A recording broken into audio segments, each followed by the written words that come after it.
जय हिंद मेरे लेक्चरर साथियों। एजुकेशनल मैनेजमेंट के छठे टेस्ट में आपका स्वागत है। अपनी तैयारी और समझ को इससे आप स्वयं परखेंगे और साथ में ही आज बताना चाहूँ, पिछले वीडियो की तरह इस वीडियो क्लास के अंदर, इस टेस्ट के अंदर भी आज कुछ नया सीखने के लिए बात है वो हम करेंगे। कुछ चीज़ें नई सीखेंगे, यानी अगर गहराई से कोई क्वेश्चन उठता है तो आप किस प्रकार से अपनी तैयारी को पूर्णता है वो दे सकते हैं। चलिए स्टार्ट करते हैं। आज के अपने पहले प्रश्न से आपको भी साथ में जवाब है वो देना है और लास्ट में कमेंट में आपको ये बताना है भी आप किस डिस्ट्रिक्ट से हैं और आज आपका स्कोर क्या रहा। पहला प्रश्न, ऐसी प्रक्रिया जिसमें प्रबंधकीय विशेषज्ञता के लिए योजना प्रक्रिया के तहत निर्धारित लक्ष्यों को प्राप्त करने में सहायता करने की व्यवस्था करने की सलाह दी गई, इसे क्या कहते हैं? स्टाफिंग, संगठन निर्माण, निर्देशन या बजट तैयार करना।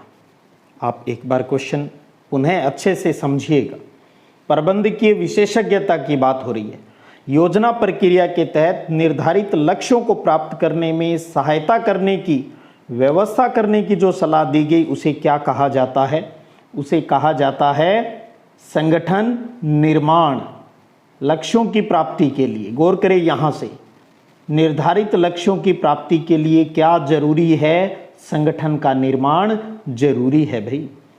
अगला प्रश्न देखिएगा, दूसरा, कि किस सिद्धांत या प्रक्रिया में किसी भी संगठन के लिए मानव संसाधन के महत्व को दर्शाता है तथा विशिष्ट नौकरियों के लिए भर्ती, प्रशिक्षण तथा सही प्रकार के कर्मचारियों को बनाए रखने जैसी प्रक्रियाओं की रूपरेखा तैयार करता है? वो क्या है? वो किस में आएगा? स्टाफिंग, नेतृत्व करना, संगठन निर्माण या इनमें से कोई नहीं? मानव संसाधन के महत्व को दर्शाए, विशिष्ट नौकरियों के लिए भर्ती, प्रशिक्षण और सही कर्मचारियों को बनाए रखने की प्रक्रिया की जो रूपरेखा है, फ्रेमवर्क है, उससे संबंधित सही क्या है? ऑप्शन एक, स्टाफिंग। ये स्टाफिंग से रिलेटेड प्रक्रियाएं हैं। अगला प्रश्न देखिएगा। एक चीज़ थोड़ा सा बताऊं, आज के क्वेश्चन कुछ चीज़ें आपको अजीब सी लग सकती है, थोड़ी गहरी टाइप की लग सकती है, लेकिन आपको आना नहीं आना यहाँ आज के इस टेस्ट में कोई मायने नहीं रखेगा, पहले ही बता दूं। भले ही आपको एक भी प्रश्न नहीं है, लेकिन प्रश्नों पर गौर जरूर कर लीजिएगा। ये थोड़े हाई लेवल के जो कंपटीशन होते हैं उनसे रिलेटेड क्वेश्चन है, लेकिन फिर भी एक बार देखना है। कार्यक्रम मूल्यांकन एवं पुनरीक्षण, जिसे इंग्लिश में शॉर्ट कहा जाता है PERT, PERT, कार्यक्रम मूल्यांकन और पुनरीक्षण, नियोजन एवं नियंत्रण तकनीक है ये। इसे किसके उपयोग के लिए अत्यधिक महत्वपूर्ण माना गया है? PERT किसके लिए? सामाजिक विज्ञान, आर्थिक विज्ञान, व्यापार विज्ञान या प्रबंध विज्ञान, मैनेजमेंट साइंस, किससे जुड़ा हुआ बिंदु है? और इसका संबंध है वो है प्रबंध विज्ञान से, मैनेजमेंट साइंस से। अगला क्वेश्चन देखिएगा, चौथा, निम्न में कार्यक्रम मूल्यांकन और पुनरीक्षण तकनीक यानी PERT के कार्य कौन से हैं? PERT, PERT के कार्य उद्देश्यों को परिभाषित करना, तंत्र का रूपांकन, समय अनुपात का निर्धारण या उपयुक्त सभी। क्या होगा इसका सही उत्तर? तो PERT के अंदर ये सारी चीजें आती हैं, उद्देश्यों को परिभाषित करना, तंत्र रूपांकन, समय अनुपात का निर्धारण, ये सारी चीजें किसमें शामिल रहती है? कार्यक्रम मूल्यांकन और पुनर्निरीक्षण तकनीक के अंतर्गत। अगला प्रश्न देखिए, क्या निम्न में से कार्यक्रम मूल्यांकन और पुनर्निरीक्षण तकनीक PERT के लाभ कौन से हैं? नियोजन, PERT प्लानिंग भी होती है, मूल्यांकन, स्पष्टीकरण या उपयुक्त सभी। तो ध्यान रखिएगा, PERT के लाभ में ये सभी शामिल रहते हैं, तो उत्तर क्या हो जाएगा? उपयुक्त सभी। अगला प्रश्न देखिएगा, छठा, स्वाट शब्द 4 शब्दों द्वारा निर्मित किया गया एक लघु नाम है जो एक साथ 4 अर्थों के लिए प्रयुक्त किया जाता है। ये किसके विश्लेषण की एक सहभागितापूर्ण तकनीक है? आप स्वाट का पूरा नाम भी आप SWOT 4 शब्दों का लघु नाम है जो एक साथ 4 अर्थों के लिए प्रयुक्त होता है। ये किसकी विश्लेषण की एक सहभागितापूर्ण तकनीक है? रचनात्मक विश्लेषण, गुणात्मक विश्लेषण, क्रियात्मक विश्लेषण या भावनात्मक विश्लेषण। तो स्वाट का संबंध किससे है? गुणात्मक विश्लेषण से है भी, ये ध्यान रख लीजिएगा। अगला क्वेश्चन देखिएगा, क्या निम्न में से स्वाट के कौन से रूप या प्रकार है? स्वाट जो प्रणाली सिस्टम है उसमें आंतरिक मूल्यांकन, बाहरी मूल्यांकन, आंतरिक और बाहरी मूल्यांकन या सभी शामिल है। तो ध्यान रखिएगा, स्वाट के अंदर सभी की बात की जाती है, आंतरिक मूल्यांकन की, बाहरी की और आंतरिक और बाहरी दोनों की। तो इसलिए उपयुक्त सभी है वो इसका सही कथन हो गया। अगला प्रश्न है, स्वाट विश्लेषण के किस प्रकार में शिक्षक, कार्यालय कर्मचारी, अन्य स्टाफ सदस्य, कार्यकारी सदस्य, पर्यवेक्षण स्टाफ इत्यादि सदस्यों को शामिल किया जाता है तथा उनसे प्राप्त सूचनाओं और तथ्यों को मूल्यांकन का आधार बनाया जाता है? आंतरिक और बाहरी मूल्यांकन, बाहरी मूल्यांकन या आंतरिक मूल्यांकन? तो इसका ये किससे रिलेटेड मैटर हो गया? वो है आंतरिक मूल्यांकन से। इसमें शिक्षक, कार्यालय कर्मचारी, स्टाफ यानी उस इंस्टीट्यूट के अंदर की बातें सारी हो रही है, तो आंतरिक मूल्यांकन का हिस्सा है ये। अगला प्रश्न देखिएगा 9वां, शैक्षणिक प्रबंधन के किस स्तर पर संकल्पनात्मक कौशल की सर्वाधिक जरूरत होती है? शैक्षणिक प्रबंधन के किस स्तर पर संकल्पनात्मक कौशल की सर्वाधिक जरूरत होती है? शीर्ष प्रबंधन स्तर जैसे शिक्षा निर्देशक स्तर पर, विद्यालय प्रधानाचार्य के स्तर पर, विद्यालय के पर्यवेक्षक के स्तर पर या विद्यालय शिक्षक के स्तर पर? तो एजुकेशनल मैनेजमेंट के किस स्तर पर एक संकल्पनात्मक कौशल की सर्वाधिक आवश्यकता है? तो हम सीधी सी बात है वो शीर्ष स्तर पर ही होना चाहिए। तो शीर्ष प्रबंधन जैसे कि शिक्षा निर्देशक यानी डायरेक्टरेट, सेक्रेटरीट लेवल की बात होगी। अगला प्रश्न देखिएगा 10वां, PERT का विस्तृत रूप क्या है? अब बार बार ऊपर कई क्वेश्चन PERT पार्ट से संबंधित आए तो अब हमें ये भी पता हो इसका फुल फॉर्म क्या है। अगर ये भी ध्यान में रखोगे तो ऊपर जो क्वेश्चन पढ़ के आए हो आप, अगर आपको कुछ ठीक लगे हो तो अपने आप सब क्लियर हो जाता है। Programme of education research and training, programme of educational review technique, programme of evaluation review technique, personality evaluation review technique. तो पार्ट का फुल फॉर्म क्या है? और वो है option 3, programme of evaluation review technique है भी। हिंदी में नाम ऊपर आ चुका था। अगला प्रश्न है कि विद्यालय प्रबंधन एवं हॉस्पिटल प्रबंधन, एक स्कूल मैनेजमेंट हो गया, एक हॉस्पिटल मैनेजमेंट हो गया, दोनों पूर्णतः भिन्न है, एक ही है, भिन्न होते हुए भी कुछ समान पक्ष रखते हैं या एक समस्रोतीय माने जाने चाहिए? तो स्कूल और हॉस्पिटल के कंपैरिजन से रिलेटेड दो अलग अलग है, लेकिन फिर भी दोनों में बहुत सी समानताएं हैं वो रहती है, यानी समान पक्ष रहते हैं। तो तीसरा ऑप्शन अपना सही हो जाएगा। अगला प्रश्न देखिएगा 12वां है कि किसी विद्यालय में सहभागितापूर्ण नेतृत्व शैली को सर्वाधिक प्रभावी होने की संभावना तब होती है जब शिक्षक और विद्यार्थी रिक्त स्थान हो। सहभागितापूर्ण नेतृत्व शैली की बात हो रही है, सर्वाधिक प्रभावी होने की संभावना कब होगी? जब दोनों सक्षम और प्रतिबद्ध हो, असक्षम और अप्रतिबद्ध हो, सक्षम परंतु अप्रतिबद्ध हो, असक्षम परंतु प्रतिबद्ध हो। तो क्या हो जाएगा? अपने आप एक सिंपल से ऑप्शन है, क्लियर हो रहा है, दोनों ही सक्षम हो और उसके लिए प्रतिबद्ध भी हो। पहला ऑप्शन इसका सही हो जाएगा। अगला प्रश्न देखिएगा 13वां कि शिक्षा जगत में शिक्षा में गुणवत्ता के संदर्भ में शिक्षा को किस प्रकार के होने की महत्ता को प्रमुखता दी जाती है? प्रश्न दोबारा देखें, अच्छा प्रश्न है कि शिक्षा जगत में शिक्षा में गुणवत्ता के संदर्भ में शिक्षा को किस प्रकार के होने की महत्ता को प्रमुखता दी जाती है? सहयोगी हो, बाल केंद्रित हो, लक्ष्य उन्मुखी हो या उपयुक्त सभी हो। तो क्या हो जाएगा, इसमें सारे ऑप्शन ही उचित है। शिक्षा जगत में शिक्षा की गुणवत्ता के लिए सहयोगी हो, सहभागिता हो, बाल केंद्रित होनी चाहिए, जो अपना लक्ष्य ओरिएंटेड है वो होना चाहिए, तो सभी इसके अंदर सही है। चौथा ऑप्शन हो गया। अगला प्रश्न है, गुणवत्तापूर्ण शिक्षा के विकास के लिए निम्न में से क्या अपेक्षित होता है? एक क्वालिटी एजुकेशन के डेवलपमेंट के लिए क्या अपेक्षित होता है?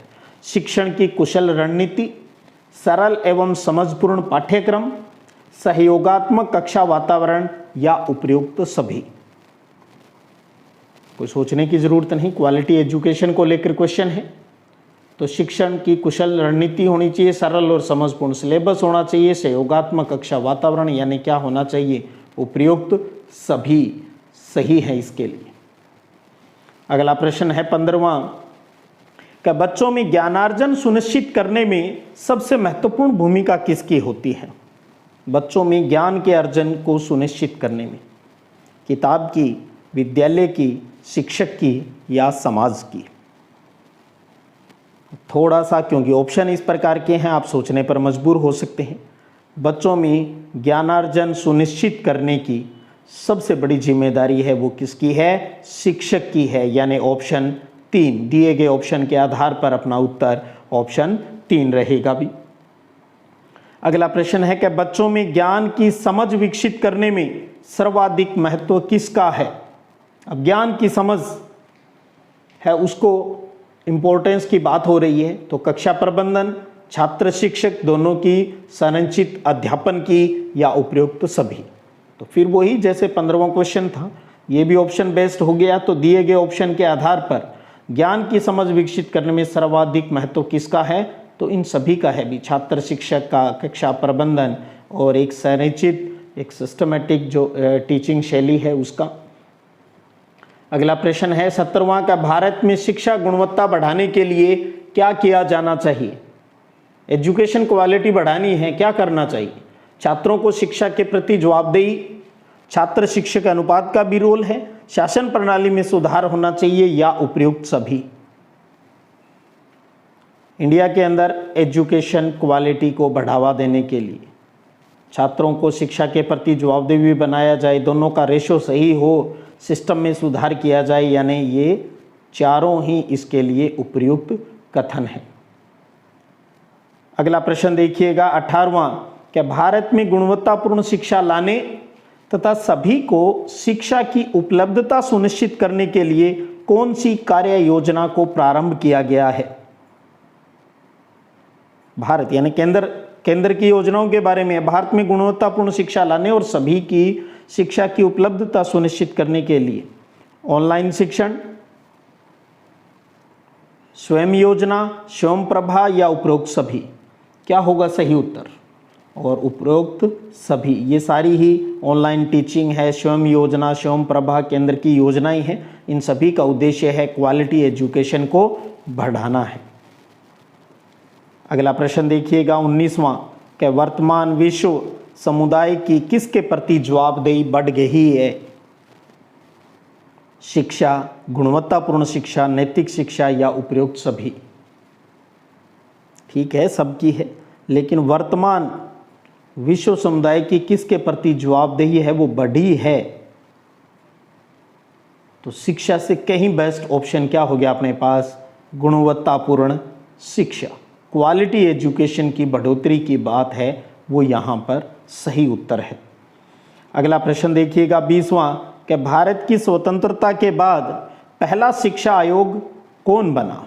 शिक्षा आयोग कौन सा बना जिसने संपूर्ण शिक्षा व्यवस्था पर व्यापक दृष्टि से विचार करने का सार्थक प्रयत्न किया आजादी के बाद? राधाकृष्ण आयोग, विश्वविद्यालय अनुदान आयोग, कोठारी आयोग या इनमें से कोई नहीं? तो सबके अच्छे से दिमाग में है, और वो आयोग कौन सा है? कोठारी आयोग है, कोठारी आयोग। तो 20वें का 3 नंबर ऑप्शन। अगला प्रश्न देखिएगा कि पूरे देश में शिक्षा की सामान्य संरचना और 10+2+3 की प्रणाली लागू करने की सिफारिश किस आयोग ने की थी? देश आज़ाद हो गया उसके बाद 10+2+3 की 12वीं फिर 3 साल की ग्रेजुएशन का ये सिस्टम, सार्जेंट आयोग, हार्टंग आयोग, राधाकृष्ण आयोग या कोठारी आयोग, क्या है सही उत्तर? और ये पैटर्न आया गया कोठारी आयोग लेकर आया था, आज़ादी के बाद आया आयोग। अगला प्रश्न है कि संपूर्ण गुणवत्ता प्रबंधन के संगठनात्मक कार्य निम्न में से कौन से हैं? संपूर्ण गुणवत्ता प्रबंधन टोटल क्वालिटी मैनेज के अंतर्गत विपणन, मार्केटिंग, उत्पादन, ग्राहक सेवा या उपरोक्त सभी। बहुत ही प्यारा सा क्वेश्चन। तो TQM के अंतर्गत संगठनात्मक कार्यों की बात करते हैं तो मार्केटिंग, उत्पादन, ग्राहक सेवा यहाँ स्टूडेंट हो गया, पेरेंट्स हो गए, सारे आ जाते हैं। तो सही उत्तर हो गया उपरोक्त सभी हो गया भाई इसका। अगला प्रश्न है कि शिक्षा गुणवत्ता प्रबंधन की विशेषताएं निम्न में से कौन सी है या हैं? एक है या एक से अधिक। शिक्षा गुणवत्ता प्रबंधन टोटल क्वालिटी मैनेजमेंट की विशेषताओं की बात करें, ये एक गत्यात्मक प्रक्रिया है, ये एक अनवर्त प्रक्रिया है, ये एक अदृश्य कौशल है जो दिखाई नहीं देता, या उपरोक्त सभी। तो टोटल क्वालिटी मैनेजमेंट की विशेषताओं की बात करें तो सही कथन कौन सा हो गया? उपरोक्त सभी।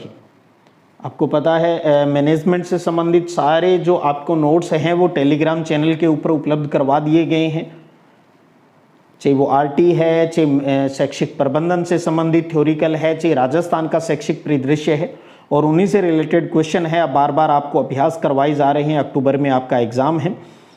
अगला प्रश्न है 24वां कि शिक्षा में संपूर्ण गुणवत्ता प्रबंधन में योगदान देने वाले किन विद्वानों का नाम उल्लेखनीय है? Total quality management in education, इनसे रिलेटेड काकोड, केक तथा TJ, प्रोफेसर S मुखोपाध्याय या उपरोक्त सभी। तो किन विद्वानों का नाम आता है? इनमें से एक बुक तो मेरे पास है, वो है प्रोफेसर S मुखोपाध्याय, और उसी के हिसाब से मैंने आपको TQM के नोट्स हैं वो प्रोवाइड करवाए हैं, उस पूरी बुक को अच्छे से रीड करके। काकोड, केक और TJ, ये सारे ही जितने नाम यहाँ दिखाई दे रहे हैं, इन सभी का संबंध है वो TQM के अंतर्गत है। तो उत्तर हो गया अपना ऑप्शन 4। कुछ नाम आपने पढ़े हैं, कुछ नाम आज आपको यहाँ मिल रहे हैं, तो ध्यान रख लें। अगला प्रश्न देखिएगा 25वां, क्या निम्न में से कौन शिक्षा में संपूर्ण गुणवत्ता प्रबंधन का उद्देश्य नहीं है? टोटल क्वालिटी मैनेजमेंट का कौन सा इसमें ऑब्जेक्टिव नहीं है, उद्देश्य नहीं है? प्रबंधन के अभिप्राय को समझना, प्रबंधन के घटकों की पहचान करना, शिक्षक केंद्रित पाठ्यक्रमों में महत्व देना, या गुणवत्ता प्रबंधन की प्रक्रिया को समझना। कौन सा TQM का शिक्षा में संपूर्ण गुणवत्ता प्रबंधन का एक उद्देश्य नहीं है? तो प्रबंधन के मीनिंग को समझना तो होगा, प्रबंधन के घटक कौन से हो सकते हैं ये भी होगा, उसकी प्रक्रिया को समझना भी होगा, लेकिन शिक्षक केंद्रित, आजकल तो ये तो शब्द ही नहीं हो गया, सारा चीज़ बाल केंद्रित हो गया अभी, चाइल्ड सेंटर्ड सिलेबस होना चाहिए, तो कौन सा नहीं होगा? तीसरा इसके अंतर्गत एक गलत कथन है। तो ये आज की अपनी इस टेस्ट के अंदर कुछ सामान्य से क्वेश्चन, और जरूर कुछ क्वेश्चन इसमें हाई लेवल के, लेकिन कुछ बहुत ही सामान्य, आपका कंसेप्ट थ्योरिकल जो मैटर है उसका कंसेप्ट थोड़ा सा क्लियर हो, इसी उद्देश्य से ये बनाए हैं। और अब धीरे धीरे हम जैसे जैसे आगे बढ़ते जाएंगे, टेस्ट की संख्या बढ़ाते जाएंगे, और जो पहले आ गए या अब और जो इम्पोर्टेंट क्वेश्चन बन सकते हैं उनको भी अभ्यास में हम लेंगे, और किसी प्रकार का कोई विशेष संशोधन की अगर ज़रूरत हुई तो हम जरूर है वो बात करेंगे। किसी ने कहा भी एकलव्य और मीरा पुरस्कार की जो राजस्थान स्टेट ओपन स्कूल की बात करते हैं, तो उसके अंदर देखिएगा अब उसको ब्लॉक लेवल तक कर दिया गया है, और इस सेशन से 3-3 की बात है वो की जा रही है, भी स्टेट, डिस्ट्रिक्ट और ब्लॉक लेवल पर हैं वो ऐसे प्राइस दिए जाएं, तो वो सारा कंफर्म करके ही सब कुछ है वो बताया गया है। चलिएगा, फिर भी ऐसी कोई भी किसी प्रकार की कोई समस्या आएगी हम जरूर उसके ऊपर बात करेंगे। परीक्षा में जाने से पहले एक एक चीज़ आपकी क्लियर कर देंगे, कोई विरोधाभास आपका नहीं रहने देंगे। चलिएगा, फिर मिलेंगे, तब तक जय हिंद, जय भारत।